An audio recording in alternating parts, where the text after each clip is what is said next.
안녕하십니까. 9월 5일 목요일 오전 11시를 넘겼습니다. 이 시간에는 어제 국회 본회의에서 교섭단체 대표 연설이 있었는데 민주당의 원내대표 박찬대 의원의 대표 연설이 있었습니다. 그 연설 중에 제 귀에 딱 꽂힌 게 한 두 가지가 있는데 이걸 그냥 넘길 수가 없어서 오늘 이 자리에서 어떤 발언을 했는지 그에 대한 저희 소견이 어떤지 또 동시에 시청자 여러분들께서도 이 문제에 대해서 좀 더 깊은 관심을 가져야 되지 않겠냐 하는 생각에서 그 문제를 한번 다뤄보겠습니다. 박 원내대표의 연설 중에 윤석열 정권은 독도를 포기했다. 그리고 이렇게 되면 일본 자위대가 독도에 상륙해도 무방비가 될 것이다. 그리고 이제 곁들여서 계엄 준비를 하고 있다. 윤석열 정권이. 이제 이런 두 가지 큰 단언에 대해서 얘기를 했는데 독도를 포기했다고 하는 말은 지난 주일에 이재명 대표가 이 코로나로 입원하고 있을 때 그 입원실 병상에서 이 민주당 대변인에게 지시 명령을 해가지고 윤 정권이 서울 지하철에 설치되어 있던 독도 조형물을 파기했다는 얘기가 있는데 이를 확인해라. 이는 윤 정권이 독도를 포기하는 처사다. 그래서 그 대변인이 최고위원 회의를 거쳐가지고 윤 정권의 독도 포기 행위다. 엄중히 항의한다. 앞으로 진상조사를 하겠다. 이렇게까지 발전했습니다. 서울 지하철 공사가 그에 대한 해명을 내놓기를 이게 노후화한 이게 시설물이 여러 개 있는데 그 중에 하나가 독도 표기물이었다. 이건 10월 초에 새로운 디자인으로 독도 장식물을 설치 예정으로 있기 때문에 그 잠정적으로 철거한 것에 불과한 것이다. 이런 해명에도 불구하고 이 원내대표는 국회 본회의에서 이 장관과 총리를 앉힌 가운데 또 이 발언을 강경하게 해서 한 걸음 더 나아가 독도를 포기했으니까 일본 자위대가 거기 상륙할지도 모른다 한 데까지 이 얘기를 진전시켰습니다. 지난 주일에 제가 이 방송을 통해 가지고 독도 영유권 포기를 그런 식으로 말한다 그러면 그건 김대중 대통령 때 포기된 일이다. 98년 11월 28일에 신한일어업정이 체결되고 그래 그 이듬해 1월에 발효된 그 협정 내용을 보면 대한민국이 독도를 대한민국의 영토로 인정하지 않았다. 이를 포기하고 한일 양국 간의 이 정관 수역, 이른바 EEZ, 배타적 경제 수역을 그었다. 독도를 포기했기 때문에 이 동해상에 우리가 확보할 수 있는 배타적 수역이 적어도 남한 면적만큼 사라졌다. 그러니까 이걸 왜 한번 되돌아보지 않느냐. 영유권 포기를 현실적으로 한 것은 김대중 정권 때다. 그걸 상기한다 그러면 중앙당사에 이 걸려져 있는 김대중 노무현 대통령의 이 초상화 앞에서 아니면 국립현충원에 가가지고 김대중 대통령 묘사 앞에서 고개를 숙이고 저희들은 부득이 대통령님께서 독도 영유권을 한일어업정에서 지워버린 것에 대해서 대단히 안타깝게 생각하고 따라서 한일어업정 파기를 위한 결의안을 윤 정권에 대해서 경고 결의안을 발의할 테니까 지하에 계신 대통령님께서 양해해 주십시오. 이런 절차를 밟고 한일어업협정을 파기하라고 제가 얘기한 바가 있습니다. 뒤에 지도가 안 걸려 있어가지고 죄송합니다만 제가 손으로 설명을 드리겠습니다. 한일어업협정의 독도를 어떻게 했느냐. 예를 들면 이제 제 기준에서 보면 여기가 한국 땅입니다. 이게 일본 땅입니다. 그러면 배타적 경제 수역을 어떻게 끊느냐 하면 이 땅과 땅 연결 지점의 중간에서 해안선을 긋게 마련입니다. 그런데 한국 쪽은 여기서 동쪽으로 울릉도가 있고 또 울릉도에서 130km 동쪽에 독도가 있습니다. 일본은 시마네현이 한국하고 제일 가까운데 그 앞에 오키섬이 있어요. 그러면 배타적 경계 수역을 그을 때는 한국 영토와 일본 영토를 연결하는 지점의 가운데니까 독도와 오키섬의 가운데를 통과해야 되는데 한일어업협정에서는 독도 훨씬 서쪽에 있는 울릉도와 오키섬 사이를 그러니까 독도와 오키섬 사이를 그었을 때보다 이만큼의 이 정관 수역이 일본 쪽으로 들어가 버렸다. 뭐 제가 손가락으로 이렇게 설명하니까 이해들 하시기 혹시 어려우실지 모르겠는데 다시 한번 말씀드리겠습니다. 한국 땅에 있고 일본 땅에 있고, 그러니까 정관 수역을 그을 때는 영토를 기준으로 하니까 울릉도가 있고 우리는 그 다음에 오른편에 독도가 있어. 일본은 시마네현이 있고 오키섬이 있어. 그러면 독도와 오키섬 사이를 그어야 되는데 어떻게 그느냐? 독도를 한국 땅으로 인정 안 해가지고 울릉도와 오키섬 사이니까 요거만큼 말하자면 정관 수역이 날아가 버렸다.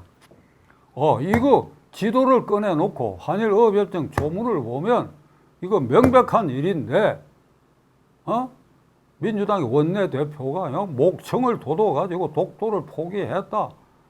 기껏 지하철에 조형물을 갈아 끼우기 위해서 철거한 것을 두고 뭐 병상에서 발작하듯이 당 대표라는 자가 이재명이 침상에서 전화로 대변인 불러가 최고위원회에서 결의하라고 그러고, 이게 이런 걸 모르고 했다 그러면 이건 무책임하고 무능한 집단이고, 알고도 이 일을 했다 그러면 이건 혹세무민의 죄를 받아야 돼요.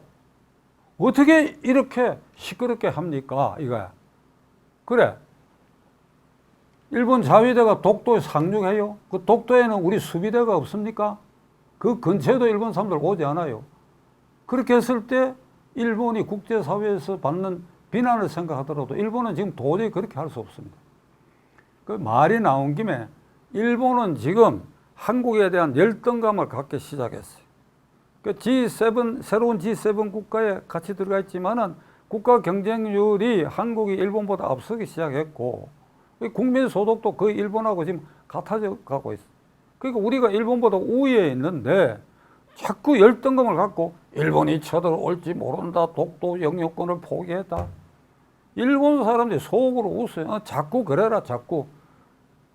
당신들 얼굴 자꾸 깎아먹는 일을 하고 있다. 자꾸 그래라, 자꾸 그래라. 이재명 대표와 민주당의 강경파 국회의원들에게 묻고자 합니다.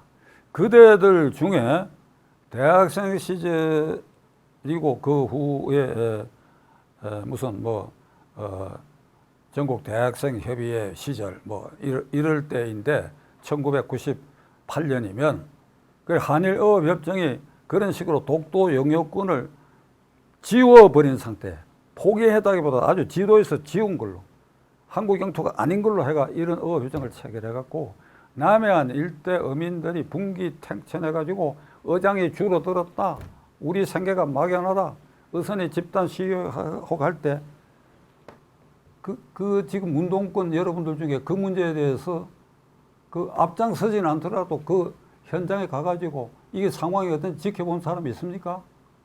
나는 지킨 사람이야. 반대해서 반대. 대통령께서, 김대중 대통령께서 여러 가지 한일 관계 미래 지향의 발전을 위해서 어려운 사정이 있겠지만은 그래도 그렇지 독도를 이렇게 지으면 어떻게 합니까? 곳곳에 다니면서 여러 달 동안을 내가 연설하고 다녔어. 당신들 중에 그런 사람이 있어? 나는 그 현장을 본 사람이야. 그런데 지금 와가지고 윤석열 정권이 독도를 지웠다. 그리고 일본 자위대가 상륙할 것이다. 이게 시대에 맞는 얘기네, 이게. 사태의 경위를 따져봐야 될 거 아니야, 이게. 이재명 씨, 박찬종 TV의 시청자 여러분들이 저 얘기, 이 동영상을 민주당 쪽에도 좀 많이 올려주시기 바랍니다. 이 버릇을 고쳐놔야 되겠어요. 이 독도 문제에 대해서 이런 행태를 보이는 거. 국민들이 잘 몰라요. 98년 11월 28일 조약 체결할 당시에 미성자였던 국민들은 그때 독도가 어떻게 됐지 잘 몰라요.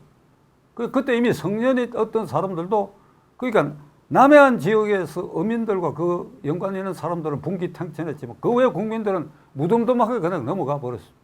이거 새로 세월이 30년이 지나 끌어올려가 기껏한다는 게 독도 조형물을 서울 지하철 철거했으니까 윤석열 정권이 독도를 팔아먹었다. 저는 윤석열 정권을 옹호하는 사람 아닙니다. 아닙니다. 저는 국민의힘당 당원도 아니고 당적도 없습니다. 윤 정권에 대해서도 제가 수시로 직접적 애들로 늘 비판해온 사람이에요. 그런데 그러하려 하더라도 이 문제를 갖고 윤석열 정권이 독도를 팔아먹었다 하는 거는 사리에 맞지 않는 일이다 이거야. 그래가지고 이 혹세무민, 이게 오로지 이재명 방탄을 위한 것이라고 한다면 참말로 하늘과 땅을 두고 통곡할 일이다 이게. 어장이 줄어들고 독도 지옥이 어협정 맺어져가지고 그 피해 지역 어민들이 이 분기탱천에서 시위 집회를 할 때 그 현장에 내가 있었던 사람이야. 내가 힘을 보탠 사람이야. 그 다음으로 또 계엄을 선포할 것이다. 윤석열 정권이. 언제 선포한다는 거예요? 언제 무슨 구실로 선포한다는 거예요? 이건 분명히 내가 펜앤마이크에서도 말씀을 드린 바가 있습니다만 이재명의 1심 재판이 지금 공직선거법 위반하고 위정교사 사건의 판결이 10월 말에서 11월 초에 이루어지면 자관 이 결과 여하에 따라서 소요가 일어날지 모른다. 특히 이재명에게 유리한 판결이 났을 때 반대파인 이른바 자유우파들이 광화문에 모여가 소요를 일으킬지 모른다. 이걸 빌미로 윤석열 대통령이 정권 보위 차원에서 이걸 계엄령을 선포해가지고 국회의원을 잡아가지고 이렇게 할 것이다. 이겁니까? 그래서 새로운 국방장관 청문회에서도 자꾸 이 문제를 끄집어내고 있고 김병주 육군대장 출신 민주당 의원도 이걸 계속 이 문제를 끄집어내고 있고 그런데 절대 가능한 일이 아니다. 절대 가능한 일이다. 소요가 일어난다면 그것을 군대를 동원해갖고 하는 거 윤석열 정권의 현재 입장에서는 불가능하다. 불가능한 이유를 제가 체험적으로 얘기할게요. 제 손자 둘이 최근에 한 녀석은 공군 사병으로 한 녀석은 바로 지난 봄에 육군 최전방 사단의 철책석 지키는 소총수로 근무한 일이 있습니다. 얘들이 휴가 나와가지고 제가 군대 상황을 자세히 물었어요. 하레비 입장에서는 너무 고생스러우면 얘들이 걱정스러워가지고 꼬치꼬치 물었더니 고생은 하지만 보람이 있다고 그럽니다. 그런데 그 내무반 소대원의 구성원이나 이런 여러 사정을 종합할 때 얘들이 핸드폰도 써요. 그러니까 아무리 대통령이 있라 하더라도 명분이 서지 않는 군대 동원 명령을 내리면 이 사병들이 말을 듣지 않게 되어 있는 게 현재 군의 구조라고 하는 거. 이재명 그리고 강경파들 당신들 군대 안 갔다 온 사람 많지. 뭐 운동권 하느라고 단기간 감옥에 갔다 오느라고 다 군대 면제 받았겠지만 이재명 대표도 군대 아마 안 갔지. 최근에 갔다 온 젊은이들하고 이 얘기를 해봐. 그게 그 윤석열 대통령이 자기 정권 보위를 위해서 계엄령을 선포해 얼토당통하는 일이 말도 안 되는 소리. 현실적으로 불가능해. 그리고 이것을 자꾸 무슨 준비를 하고 있다. 2018년에 문재인 대통령의 해외 순방 중에 발작적으로 좀 민망한 표현입니다만 발작적으로 이 국내 국방장관 그리고 검찰총장에게 지시하기를 2016년에서 2017년 사이에 이른바 박근혜 대통령의 이 탄핵 촛불 시위가 있었을 때 그때 군대를 동원하기 위한 이게 지시 명령서가 작성된 바가 있으니까 이걸 신속히 수사하라 명령을 내렸어요. 그래가지고 벌떼처럼 달려들어가지고 김관진 그 당시 안보실장, 당시 국방장관 한민구 장관을 비롯해가 기무사령관 이재수 중장 등을 전부 조사를 했어요. 뭐가 나왔느냐? 매뉴얼 예규가 나온 거야. 군대라는 게 50만 대군이 전방에 배치되고 공군, 비행기, 해군, 바다 지키고 그렇게 늘 훈련하고 그것만 합니까? 그거 하는 동안에 군대가 필요로 해서 동원될 일이 있을 때 위술력이 발동될 경우, 계엄령이 발동될 경우에는 이게 각 부대가 어디에서 무슨 일을 해야 한다고 하는 이게 예규집, 교본이 이게 밖으로 나간 거예요. 지금도 그 교본인 거예요. 그럼 그 이전에 김대중 노무현 정권 아래서도 이게 그대로 있었던 내용이야. 이게 새삼스러운 것으로 그 시기에 박근혜 탄핵 촛불 시기에 이것이 만들어져 가지고 계엄령을 선포해서 탄핵을 막으려고 했다. 황당무계한 발상이고 조사 끝에 아무도 유죄로 인정받은 사람이 없고 엉뚱하게 이재수 기무사령관이 이게 구속돼 가지고 수갑을 찬 채 이게 출감하고 하는 그 모습이 사진에 찍혀져가 그 모욕감에 못 이겨 가지고 스스로 목숨을 끊은 이런 일들이 벌어지고 말았더니 이걸 다시 이번에는 차마 그 소리는 아직 못하고 서류로 된 건 없다 이 소리는 아직 못하고 2016년과 17년도 그런 일이 있었다. 그런 일이 무슨 일이 있었느냐?